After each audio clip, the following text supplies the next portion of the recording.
Hi കൂട്ടുകാരെ, പുതിയൊരു വീഡിയോയിലേക്ക് എല്ലാവർക്കും സ്വാഗതം. അങ്ങനെ നിധി ശിവാനിക്ക് ഗർഭമില്ലെന്നുള്ള സത്യം പാറുവിനോട് പറയണം കേട്ടോ. പിന്നീട് പാറുവിന്റെ ഒരു വല്യമ്മയുണ്ട്.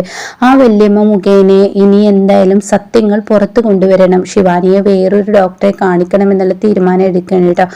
അങ്ങനെ ഒരു ദിവസം രാവിലെ ഇങ്ങനെ പാറു പുറത്ത് നിൽക്കുകയാണ്. അപ്പോൾ പാറു ആണെങ്കിൽ പുറത്ത് നിൽക്കുന്ന സമയത്ത് പ്രണവ് അങ്ങോട്ടേക്ക് വരുന്നുണ്ട്. അപ്പോൾ പ്രണവും വസുന്ധര അവിടെ നിൽക്കുന്നുണ്ട് കേട്ടോ. അപ്പോൾ വസുന്ധര പറയണേ എന്തായാലും എൻ്റെ മകനെ എനിക്ക് തിരികെ കൊണ്ടുവരണം എന്നൊക്കെ അങ്ങനെ പറയുന്നുണ്ട് കേട്ടോ.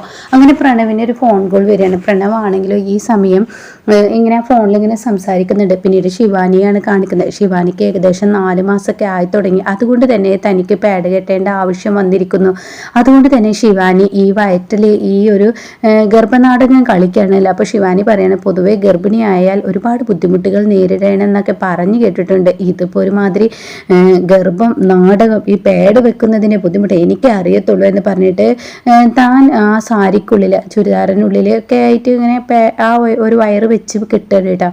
ഇതേ സമയം ശിവാനി ഇങ്ങനെ താഴോട്ട് ഇറങ്ങി വരികയാണ്. അപ്പോൾ പാറുവാണെങ്കിലും ഇവരെന്തൊക്കെയോ ഇങ്ങനെ പറയുന്നുണ്ട്. വസുന്ധരയും അതുപോലെ പ്രണവും ജോലിയുടെ സംബന്ധമായ കാര്യങ്ങളൊക്കെ ഇങ്ങനെ പറയുന്നുണ്ട് കേട്ടോ. അപ്പോൾ കാണാം പാറു ഇങ്ങനെ പുറത്തോട്ട് ആരെയോ ഇങ്ങനെ തിരക്കുന്ന കേട്ടോ. അപ്പോൾ ശിവാനി ഈ സമയം സ്റ്റെപ്പ് ഇറങ്ങി വരികയാണ്. അപ്പോൾ ശിവാനി ആണെങ്കിലോ വളരെ അതിവേഗത്തിലാണ് കേട്ടോ ഇറങ്ങി വരുന്നത്. അത് കണ്ട ഉടനെ തന്നെ ശിവാനിയുടെ നേർക്ക് പ്രണവ് അങ്ങ് ഒച്ചയെടുക്കണം കേട്ടോ. എന്താണ് ശിവാനി നീ കാണിക്കുന്നത്? നീ ഒരു ഗർഭിണിയായതിൻ്റെ ഒരു ലുക്ക് നിന്നിലില്ലല്ലോ.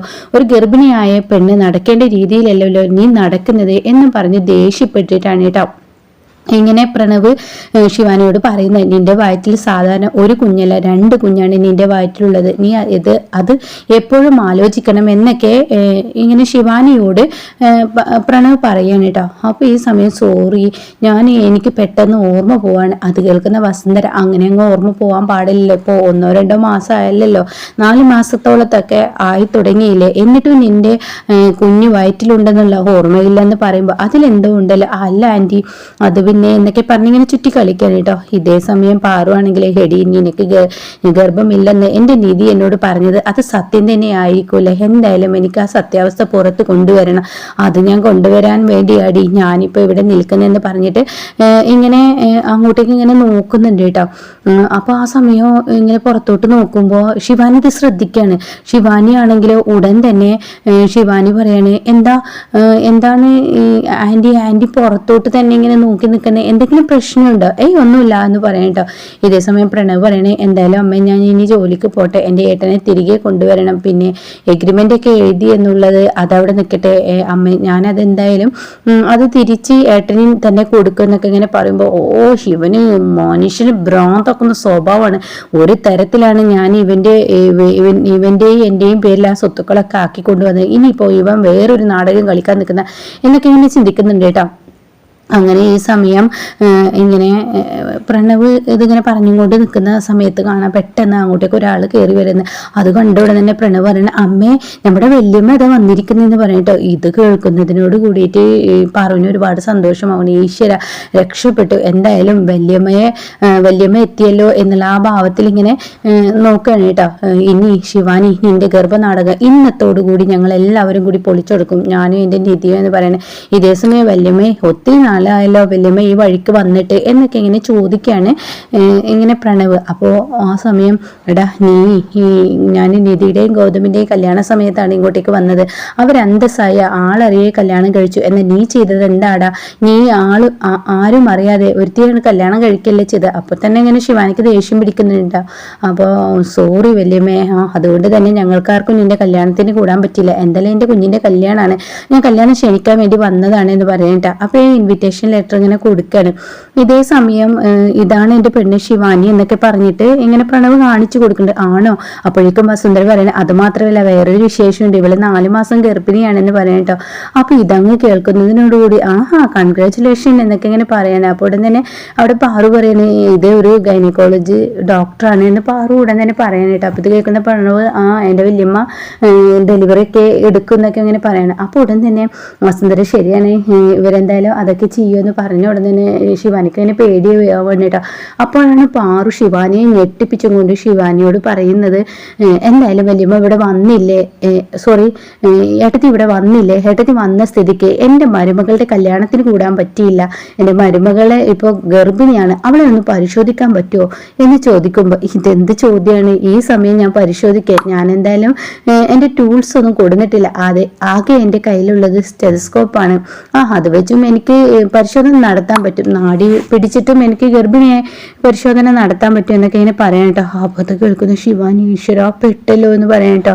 ഇതേ സമയം അല്ല അതിരിക്കട്ടെ ആരെയാണ് കാണിക്കുന്നത് എന്ന് ചോദിക്കാൻ. അപ്പൊ ഇന്ന ഹോസ്പിറ്റലിൽ ഇന്ന ഡോക്ടറാണ്. അയ്യോ അവരെയാണോ കാണിക്കുന്നത്? അത് കേട്ട പ്രണവ് എന്താ എന്തെങ്കിലും പ്രശ്നമുണ്ടോ? അയ്യോ അവര് പൈസക്ക് വേണ്ടിയിട്ട് ഒരുപാട് പ്രശ്നങ്ങൾ ഉണ്ടാക്കുന്നുണ്ടെന്നാണ് ഞാൻ പറഞ്ഞു കേട്ടത്, ഗർഭമില്ലാത്തതും ഉണ്ടെന്ന് പറയുക, അതുപോലെ പല കാര്യങ്ങളും അവർ ചെയ്യുന്നുണ്ട്, ഞങ്ങൾ ഒരു ഡോക്ടറുടെ കുറ്റം പറയാൻ പാടില്ലെന്നാ പറയുക, പക്ഷേ എൻ്റെ ബന്ധുവാണ്, എനിക്ക് വേണ്ടപ്പെട്ട പ്രണവിൻ്റെ മകനാണ്, പ്രണവിൻ്റെ കുഞ്ഞെന്ന് പറയുന്നത് എൻ്റെ കുഞ്ഞാണ്, അതുകൊണ്ട് തന്നെ എൻ്റെ പേരക്കുട്ടിക്ക് യാതൊരു ആപത്തുമില്ലാതെ പ്രസവിക്കേണ്ടത് എൻ്റെ ഉത്തരവാദിത്തമാണ്, എന്തായാലും ഞാൻ ഇതുവരെ വന്നതല്ലേ ഒന്ന് പരിശോധിച്ചേക്കാം എന്ന് പറയട്ടോ. ഇത് കേൾക്കുന്ന ശിവാനി ആകെ പെട്ടുപോവാണ്. ഇതേസമയം വസുന്ധരയാണെങ്കിലോ അത് തന്നെ വേണം, ഈശ്വരമംഗലത്തെ അവകാശിയാണ്, ആ അവകാശിയെ ഞങ്ങൾക്ക് ഞങ്ങളുടെ കയ്യിൽ നല്ലപോലെ സേഫായി കിട്ടണം, അതിന് യാതൊരു കുഴപ്പമില്ല എന്ന് പറഞ്ഞ് കേൾക്കണം, അതാണ് ഞങ്ങളുടെ ആവശ്യം. ഇതേസമയം അയ്യോ ഈ ആൻറ്റിക്ക് എന്താ വട്ടായോ, ആൻറ്റി എന്താ ഇങ്ങനെയൊക്കെ സംസാരിക്കുന്നത് എന്ന ഭാവത്തിൽ ഇങ്ങനെ നിൽക്കുന്നുണ്ട് കേട്ടോ. ഇതേസമയം ഞാനാണെങ്കിൽ ഇല്ലാത്ത ഗർഭവും എൻ്റെ വയറ്റിൽ കെട്ടിവെച്ചിരിക്കുകയാണ്, ഇത് ഇവരെ അറിഞ്ഞു കഴിഞ്ഞാൽ തീർച്ചയായും എനിക്ക് പ്രശ്നമാവുമല്ലോ, ഞാനിനി എന്താ ചെയ്യുക എന്നിങ്ങനെ ശിവാനി ചിന്തിക്കുന്നുണ്ട് കേട്ടോ. ഇതേസമയം പാറു ആണെങ്കിലും ഇന്നത്തോടു കൂടി നിന്റെ ഗർഭം ഉള്ളതാണോ ഇല്ലാത്തതാണോ എന്നുള്ളത് എന്തായാലും കണ്ടെത്തും. ഈശ്വര നിധി പറയുന്നത് പോലെയാണെങ്കിൽ ഈ കുടുംബത്ത് വലിയ തകർച്ചയാണല്ലോ ഉണ്ടാവാൻ പോകുന്നത്. എന്താണെങ്കിലും ഈശ്വര എൻ്റെ കുഞ്ഞ് എൻ്റെ പ്രണവ് അവൻ്റെ മനസ്സ് പിടിവിട്ടു പോകും എന്നൊക്കെ ഇങ്ങനെ പറയുന്നുണ്ട് കേട്ടോ. ആ സമയം കാണാം ഈ ഡോക്ടർ അതായത് പാറുവിൻ്റെ ഏട്ടത്തി ഉണ്ടല്ലോ, അവർ പറയാ വാ നമുക്ക് പരിശോധന നടത്താം എന്ന് പറഞ്ഞിട്ട് അകത്തോട്ട് വിളിച്ചു കൊണ്ടുപോകട്ടോ. ഇതേസമയം ശിവാനി അല്ല ആൻറ്റി എന്നെ പരിശോധിക്കണം, അതെന്താ നിനക്ക് വല്ല ബുദ്ധിമുട്ടുണ്ടോ എന്ന് പാറു അപ്പത്തേനും ചോദിക്കാൻ കേട്ടാ. അപ്പൊ അത് കേട്ടോടെ തന്നെ വസുന്ധര പറയണം ശരിയാണ് എനിക്ക് എന്തെങ്കിലും ബുദ്ധിമുട്ടുണ്ടോ? അപ്പോൾ ഉടനെ തന്നെ പാറു അല്ല ഇനിയിപ്പോ നിനക്ക് ഗർഭമില്ലേ? അത് കേട്ടോണ്ടേ എന്താ ഏട്ടത്തി ഇങ്ങനെയൊക്കെ ചോദിക്കുന്നത്, അവളുടെ വയറ് വീർത്തിരിക്കുന്നത് കണ്ടില്ലേ, ഇങ്ങനെയൊന്നും ചോദിക്കരുത് എന്ന് പറയണേ. അപ്പോഴേക്കും ശിവാനിക്ക് ഒന്നും പറയാൻ പറ്റാത്തൊരു അവസ്ഥ വരികയാണ്. അങ്ങനെ പ്രണവ് പറയാ പോ നീ പരിശോധിച്ചിട്ട് വാ എന്ന് പറയണേ. അങ്ങനെ ഈ ഡോക്ടർ ശിവാനിയെ റൂമിലോട്ട് കൊണ്ടുപോയിട്ട് അങ്ങനെ ശിവാനിയോട് കട്ടിലിൽ കിടക്കുക എന്ന് പറയണേ. ഇതേ സമയം ശിവാനി ആണെങ്കിലും ഈശ്വര ഇനി ഞാൻ എന്താ ചെയ്യുക, എൻ്റെ വയറ് ഇവരിപ്പോൾ തൊട്ട് നോക്കിക്കഴിഞ്ഞാൽ തീർച്ചയായും ഞാൻ വയറ്റത്ത് കെട്ടിവെച്ചിരിക്കുന്ന പേടാണെന്നുള്ളത് ഇവർ മനസ്സിലാക്കും, എൻ്റെ നാടകമാണെന്ന് ഇവർ മനസ്സിലാക്കും, ഈശ്വര ഞാൻ എന്ത് ചെയ്യും എന്നൊക്കെ ഇങ്ങനെ ശിവാനി ചിന്തിക്കുകയാണ്.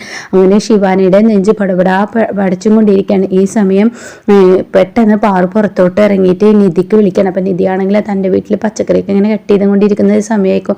അങ്ങനെ നിധി അമ്മ എന്താ വിളിച്ചത് എന്ന് ചോദിക്കുകയാണ്. അതേ മോളെ ഞാനൊരു കാര്യം പറയാനാണ്, അതെ എൻ്റെ ഏട്ടത്തി ഉണ്ടല്ലോ അവരിവിടെ വന്നിരിക്കുന്നു, എന്തായാലും ശിവാനിയെ പരിശോധിക്കാൻ വേണ്ടി റൂമിലോട്ട് കയറ്റിയിട്ടുണ്ടെന്ന് പറഞ്ഞിട്ടോ. ഇത് കേൾക്കുന്ന ഒരുപാട് സന്തോഷമാവുകയാണ് ഇങ്ങനെ നിധിക്ക്. അപ്പം എന്തായാലും അമ്മ ഇന്നത്തോടു കൂടി അവൾ ഗർഭിണിയാണോ അല്ലേ എന്നുള്ള സത്യം തെളിയിക്കാൻ കഴിയുമല്ലോ, അത് നമ്മുടെ ഡോക്ടറാണല്ലോ, ഇതിപ്പോ ഏത് ഡോക്ടറെ വിളിച്ചാലും അവൾ വരുന്നില്ലല്ലോ, അതുകൊണ്ട് തന്നെ ഇന്നത്തോടു കൂടി ആ സത്യം അറിയാൻ കഴിയും. അപ്പൊ അമ്മ എനിക്ക് വിളിക്കണം എന്നൊക്കെ ഇങ്ങനെ പറയണട്ടോ. അത് കേട്ട ഉടനെ തന്നെ ശരി മോളെ ഞാൻ വിളിക്കാന്ന് പറയണേ. ഇതേ സമയം ബാഗിൽ നിന്ന് സ്റ്റെതസ്കോപ്പ് ഒക്കെ എടുത്ത് ഇങ്ങനെ ഡോക്ടർ പരിശോധന തുടങ്ങുകയാണ് ശിവാനിയെ. അങ്ങനെ ശിവാനിയെ പരിശോധന ഇങ്ങനെ തുടങ്ങുമ്പോൾ ശിവാനിക്ക് പേടിയോട് ഈ ഡോക്ടറോട് ഞാൻ എന്ത് കള്ളാണ് പറയുക, ഇത് പറഞ്ഞു കഴിഞ്ഞാൽ ആദ്യം എന്നെ പടിയിറക്കുന്ന വസുന്ധരേൻ്റെ ആയിരിക്കും, പിന്നീട് പ്രണവായിരിക്കും, ഇവർ രണ്ടുപേരും എനിക്ക് കൈവിട്ട് കഴിഞ്ഞാൽ തീർച്ചയായും എനിക്കിവിടെ നിൽക്കാൻ കഴിയത്തില്ലല്ലോ, ഈശോ എന്തെങ്കിലും ഒരു വഴി കാണിച്ചു തരണേ എന്നൊക്കെ പറഞ്ഞിട്ട് ശിവാനി ഇങ്ങനെ കരയുന്നുണ്ട് കേട്ടോ. അപ്പൊ ഇതിന്റെ ബാക്കി റിവ്യൂ കേൾക്കാൻ താല്പര്യമുള്ളവർ ചാനൽ സബ്സ്ക്രൈബ് ചെയ്തിട്ടാൽ ഞാനിടുന്ന വീഡിയോയുടെ നോട്ടിഫിക്കേഷൻ നിങ്ങൾക്ക് ലഭിക്കും കേട്ടോ.